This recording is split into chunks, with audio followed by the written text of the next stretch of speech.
حضرت مالک بن دینار رحمۃ اللہ علیہ ایک مرتبہ بصرہ کی گلیوں میں جا رہے تھے۔ راستے میں ایک باندی ایسے جاہ و جلال حشم خدم کے ساتھ جا رہی تھی جیسا کہ بادشاہوں کی باندیاں ہوتی ہے۔ حضرت مالک رحمۃ اللہ علیہ نے اس کو دیکھا تو آواز دے کر فرمایا کہ اے باندی، تجھے تیرا مالک فروخت کرتا ہے یا نہیں؟ وہ باندی اس فقرہ کو سن کر حیران رہ گئی، کہنے لگی کیا کہا پھر کہو۔ انہوں نے پھر ارشاد فرمایا، اس نے کہا اگر وہ فروخت بھی کرے تو کیا تجھ جیسا فقیر خرید سکتا ہے؟ فرمانے لگے ہاں، اور تجھ سے بہتر کو خرید سکتا ہوں۔ وہ باندی یہ سن کر ہنس پڑی اور اپنے خدام کو حکم دیا کہ اس فقیر کو پکڑ کر ہمارے ساتھ لے چلو، ذرا مذاق ہی رہے گا۔ خدام نے پکڑ کر ساتھ لے لیا۔ جب وہ گھر پہنچی تو اس نے اپنے آقا سے یہ قصہ سنایا۔ وہ بھی سن کر بہت ہنسا اور ان کو اپنے سامنے لانے کا حکم دیا۔ جب یہ سامنے پیش کیے گئے تو اس آقا کے دل پر ایک ہیبت سی ان کی چھا گئی۔ وہ کہنے لگا آپ کیا چاہتے ہیں؟ انہوں نے فرمایا تو اپنی باندی میرے ہاتھ فروخت کر دے۔ اس نے پوچھا کہ آپ اس کی قیمت دے سکتے ہیں؟ حضرت مالک رحمۃ اللہ علیہ نے فرمایا کہ میری نزدیک اس کی قیمت کھجور کی 2 بیچی ہوئی گٹھلیاں ہے۔ یہ سن کر سب ہنسنے لگے۔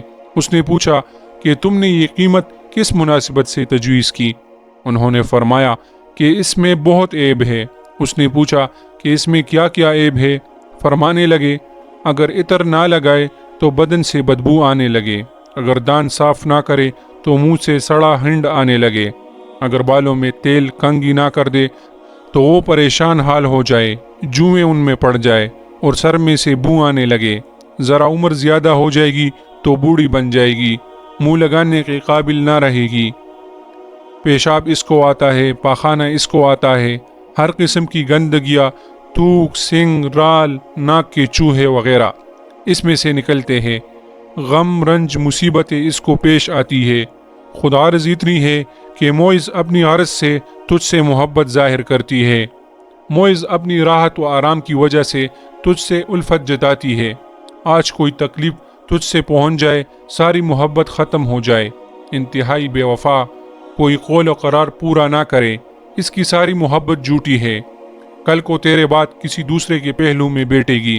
تو اس سے بھی ایسی ہی محبت کے دعوے کرنے لگے گی، میرے پاس اس سے 1000 درجہ بہتر باندی ہے جو اس سے نہایت کم قیمت میں ہے، وہ کافور کے جوہر سے بنی ہوئی ہے، مشک اور زعفران کی ملاوٹ سے پیدا کی گئی ہے، اس پر موتی اور نور لپیٹا گیا ہے، اگر کارے پانی میں اس کا آب دہن ڈال دیا جائے تو وہ میٹھا ہو جائے، اور مردے سے اگر بات کرے تو وہ زندہ ہو جائے، اگر اس کی کلائی آفتاب کے سامنے کر دی جائے تو آفتاب بے نور ہو جائے گی، گہن ہو جائے، اگر وہ اندھیرے میں آ جائے تو سارا گھر روشن ہو جائے، چمک جائے، اگر وہ اپنی زیب و زینت کے ساتھ آ جائے تو سارا جہان معطر ہو جائے، چمک جائے۔ اس باندی نے مشک و زعفران کے باغوں میں پرورش پائی ہے، یاقوت اور مرجان کی ٹہنیوں میں کیلی ہے، ہر طرح کی نعمتوں کے خیموں میں اس کا محل سرائے ہے، تسنیم جو جنت کی نہروں میں سے ایک نہر ہے اس کا پانی پیتی ہے، کبھی وعدہ خلافی نہیں کرتی، اپنی محبت کو نہیں بدلتی۔ اب تم ہی بتاؤ کہ قیمت خرچ کرنے کے اعتبار سے کون سی باندی زیادہ موزوں ہے؟ سب نے کہا کہ وہی باندی جس کی آپ نے خبر دی۔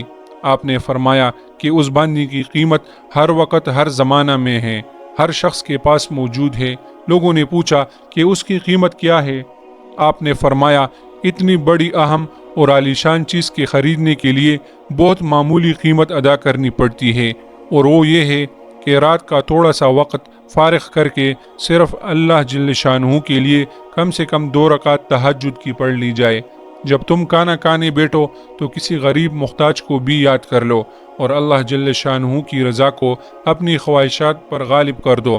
راستے میں کوئی تکلیف دینے والی چیز، کانٹا، اینٹ وغیرہ پڑی دیکھو اس کو ہٹا دو، دنیا کی زندگی کو معمولی اخراجات کے ساتھ پورا کر دو اور اپنا فکر و غم اس دھوکے کے گھر سے ہٹا کر ہمیشہ رہنے والے گھر کی طرف لگا دو۔ ان چیزوں پر اہتمام کرنے سے دنیا میں عزت کی زندگی گزارو گے، آخرت میں بے فکر اور اعزاز و اکرام کے ساتھ پہنچو گے، اور جنت جو نعمتوں کا گھر ہے اس میں اللہ جل شانہ رب العزت کے پڑوس میں ہمیشہ ہمیشہ رہو گے۔ اس باندی کے آقا نے باندی سے خطاب کر کے پوچھا کہ تو نے شیخ کی باتیں سن لی یہ سچ ہے یا نہیں؟ باندی نے کہا بالکل سچ ہے۔ شیخ نے بڑی نصیحت اور خیرخواہی اور بلائی کی بات بتائی ہے۔ آقا نے کہا کہ اچھا تو اب آزاد ہے اور اتنا سامان تیری نظر ہے، اور اپنے سب غلاموں سے کہا کہ تم سب آزاد ہو اور میرے مال میں سے اتنا مال تمہاری نظر ہے، اور میرا یہ گھر اور جو کچھ مال اس میں ہے سب اللہ کی راہ میں صدقہ ہے۔ اور گھر کے دروازے پر ایک موٹے سے کپڑے کا پردہ پڑا ہوا تھا، اس کو اتار کر اپنے بدن پر لپیٹ لیا اور اپنا سارا لباس فاخرہ اتار کر صدقہ کر دیا۔ اس باندی نے کہا کہ میرے آقا، تمہارے بعد میرے لیے بھی یہی زندگی اب خوشگوار نہیں ہے۔ اس نے بھی ایک موٹا سا کپڑا پہن کر اپنا سارا زیب و زینت کا لباس، اپنا سارا مال و متاع صدقہ کر کے آقا کے ساتھ ہی ہو لی۔ اور مالک بن دینار رحمۃ اللہ علیہ ان کو دعائیں دیتے ہوئے ان سے رخصت ہو گئے، اور دونوں اس سارے عیش و عشرت کو طلاق دے کر اللہ کی عبادت میں مشغول ہو گئے، اور اسی حال میں ان کا انتقال ہو گیا۔